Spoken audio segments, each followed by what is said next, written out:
ইমানদার হয়েছে। আমি কার সন্তান সেটা বড় কথা নয়, আমি কতটুকু ইমানদার হতে পেরেছি, কতটুকু মুত্তাকি হতে পেরেছি, আল্লাহওয়ালা হতে পারলাম, এটা মূল কথা। ফেরাউনের স্ত্রী আসিয়া ফেরাউনের আন্ডারে থেকেও সে মুমিনা হয়েছে, হয় নাই? ফেরাউন যে বড় কাফের, এর কারণে কি তার স্ত্রী শাস্তি পাবে? পাবে না। বরং আমাদের নবীজি মেরাজের রাতে গিয়ে দেখেছেন এবং গন্ধ পেয়েছেন, সুঘ্রাণ ছড়াচ্ছে একটা জায়গা থেকে। তখন জিবরাইল আলাইহিস সালামকে জিজ্ঞাসা করলেন যে এখানে এত সুন্দর ঘ্রাণ কোত্থেকে আসছে? জিবরাইল আলাইহিস সালাম বললেন এটা হচ্ছে ফেরাউনের স্ত্রী আসিয়ার ওই ঘর যেটা আল্লাহ পাক তার জন্য জান্নাতে মানে বানিয়েছেন, ওইখান থেকে এই সুঘ্রাণ আসছে। সুবহানাল্লাহ।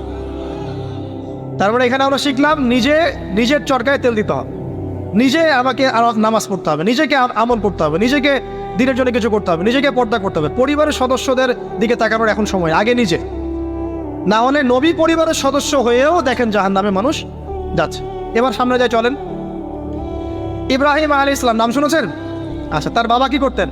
বড় পুরোহিত ছিলেন। আর যেখানে শিরক সেখানেই দেখবেন ইব্রাহিম, যেখানেই কুফর সেখানেই মুহাম্মদ সাল্লাল্লাহু আলাইহি ওয়াসাল্লামের জন্ম হয়, এটাই নিয়ম। তো সেখানে আল্লাহ পাক জন্ম দিলেন ইব্রাহিম আলাইহিস সালামকে, যিনি তার পিতাকে নসিহত করছেন, আব্বা তুমি কেন লিমা তা'বুদু, তুমি কেন এমন এক সত্তার ইবাদত করো, মা লা ইয়াসমাউ, যে শুনতেও পারে না, ওয়ালা ইউবসিরু, সে দেখতেও পারে না, ওয়ালা ইউগনি আনকা শাইআ, সে তোমার কোনো উপকারও করতে পারে না, ক্ষতিও করতে পারে না। ইভেন তোমার স্ট্যাচুর গায়ে একটা মাছি যদি বসে, এটাকে সে নিজে সরাতেও পারে না, তার কোনো ক্ষমতা নাই। এখন তুমি কেন বাবা এর ইবাদত করছো? ইব্রাহিম আলাইহিস সালাম বলছেন।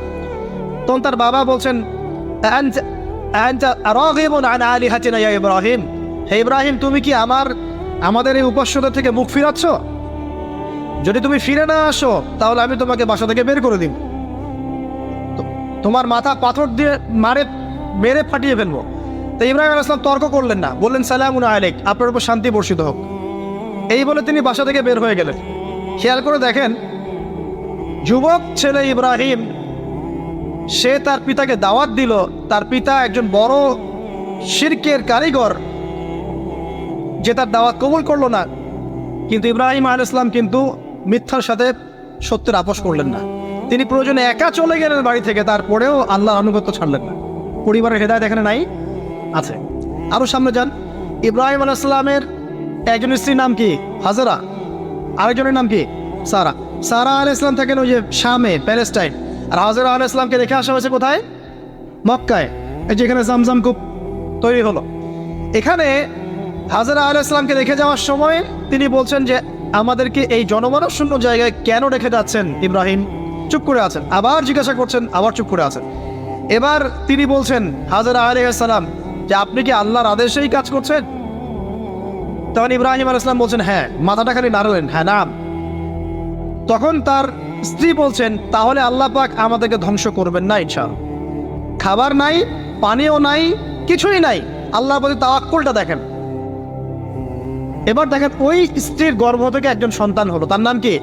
ইসমাইল। এবার এই সন্তানকে তার বাবা বলছেন অনেক বছর পরে যে ইয়া বুনাই, হে আমার সন্তান, ইন্নী আরা ফিল মানামি আন্নী আযবাহুক, আমি স্বপ্নে দেখেছি আমি তোমাকে জবাই করছি। ফানজুর মাযা তারা, তুমি একটু তোমার রায়টা জানাও, তোমার কি মতামত?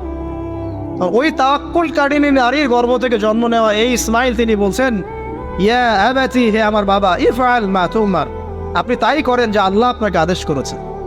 সাতাজিদুনি ইনশাআল্লাহু মিনাস সাবিরিন, ইনশাআল্লাহ আপনি আমাকে সবরকারী পাবেন। এই বাচ্চার বয়স হবে বড়জোর 10 থেকে 15, নাকি কম সম হবে আর কি।